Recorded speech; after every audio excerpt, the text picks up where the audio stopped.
Shalom saudara-saudara yang berharga di mata Tuhan. Kiranya Allah Bapa membukakan tingkap-tingkap di langit untuk mencurahkan berkat berkelimpahan bagi kita semua. Mari kita berdoa untuk memulai renungan ini. Bapa kami yang ada di sorga, segala pujian dan kemuliaan bagimu Tuhan, Allah yang berkuasa atas sorga dan bumi. Kami bersyukur untuk segala karunia dan kemurahan yang kami terima dari Engkau. Terima kasih Bapa, malam hari ini sebelum kami tidur, kami mau bersaat teduh merenungkan firman-Mu, sebab firman-Mu lah yang dapat mengenyangkan rohani kami. Dalam nama Tuhan Yesus Kristus kami berdoa. Amin. Saudaraku, ayat Alkitab untuk renungan malam ini diambil dari kitab Matius 6 ayat 22 sampai 23. Mari kita baca bersama-sama. Mata adalah pelita tubuh. Jika matamu baik, teranglah seluruh tubuhmu. Jika matamu jahat, gelaplah seluruh tubuhmu. Jadi, jika terang yang ada padamu gelap, betapa gelapnya kegelapan itu. Dalam pengajarannya di atas bukit, Tuhan Yesus mengajarkan cara kerja kerajaannya yang bertentangan dengan cara kerja dunia. Salah satu pengajaran Tuhan Yesus di atas bukit adalah mengenai hal mengumpulkan harta.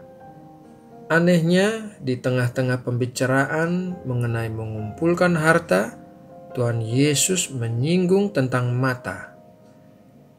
Mengapa Tuhan Yesus menghubungkan mata dengan mengumpulkan harta?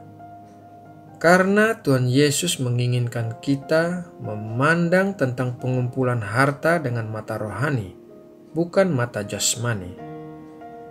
Mata jasmani melihat harta sebagai sarana untuk mendapatkan penghormatan dari orang lain, membeli kebahagiaan yang semu, bersenang-senang dalam hidup, dan lain sebagainya.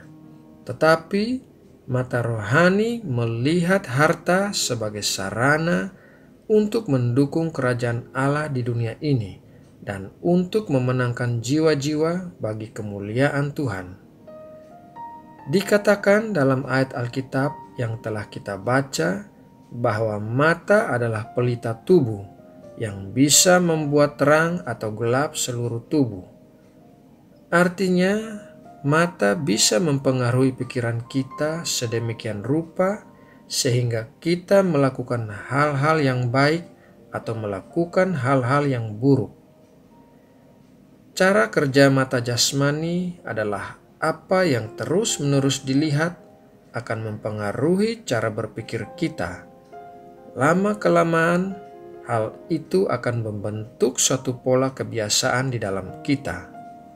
Contohnya, jika mata kita terbiasa melihat hal-hal yang asusila, maka pikiran akan memproses itu sebagai hal yang biasa, sehingga kita tidak menganggap hal itu sebagai hal yang berdosa.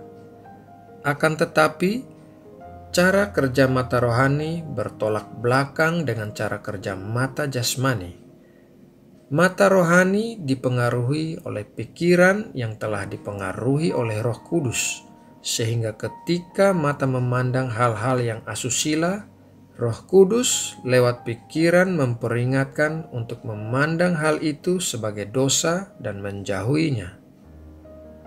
Tingkat bekerja mata rohani kita dipengaruhi oleh pengenalan kita akan Allah. Semakin kita mengenal Allah, mata rohani kita menjadi semakin peka dalam memandang orang lain dan situasi-situasi yang terjadi dalam hidup kita.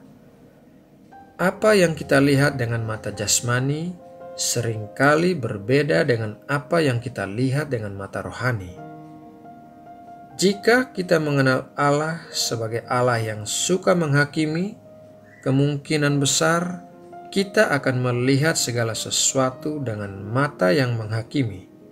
Tetapi apabila kita mengenal Allah sebagai Allah yang penuh kasih, kita akan melihat segala sesuatu dengan mata yang penuh kasih. Jika kita mengenal Allah sebagai Allah yang setia pada janji-janjinya, maka kita akan melihat situasi yang terjadi dengan pengharapan akan janji-janji Allah. Saudara yang terkasih, bangsa Israel gagal dalam ujian ke-10 di padang gurun disebabkan mereka melihat dengan mata jasmani, bukan mata rohani. Mari kita lihat dalam Bilangan 13 ayat 32 sampai 33. Demikian tertulis.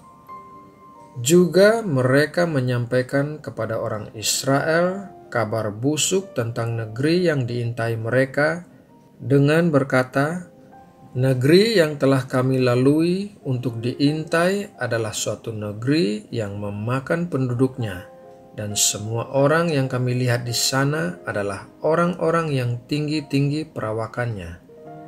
Juga kami lihat di sana orang-orang raksasa, orang enak yang berasal dari orang-orang raksasa, dan kami lihat diri kami seperti belalang, dan demikian juga mereka terhadap kami. Sedangkan Kaleb dan Yosua melihat dengan mata rohani, yaitu berdasarkan apa yang dikatakan Allah kepada mereka. Mari kita baca dalam Bilangan 13 ayat 30. Kemudian Kaleb mencoba menenteramkan hati bangsa itu di hadapan Musa. Katanya, "Tidak, kita akan maju dan menduduki negeri itu, sebab kita pasti akan mengalahkannya." Nah, saudara yang terkasih, demikianlah perbedaan antara melihat dengan mata jasmani dan melihat dengan mata rohani. Mari kita berdoa untuk menutup renungan ini. Bapa yang penuh kasih, terima kasih untuk berkat firman-Mu malam ini mengenai mata jasmani dan mata rohani.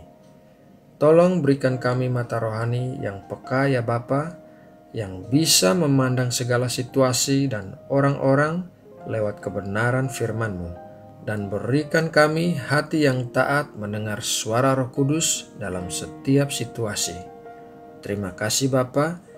Sebentar kami akan tidur. Kami mohon perlindungan-Mu bagi kami sepanjang malam. Kami serahkan segala kekhawatiran dan kecemasan kami ke dalam tangan-Mu. Berikanlah kami damai sejahtera-Mu sebagai gantinya. Terima kasih Bapa. Kami juga mau berdoa bagi bangsa dan negara kami Indonesia. Kiranya Engkau memberkati Indonesia dari Sabang sampai Merauke.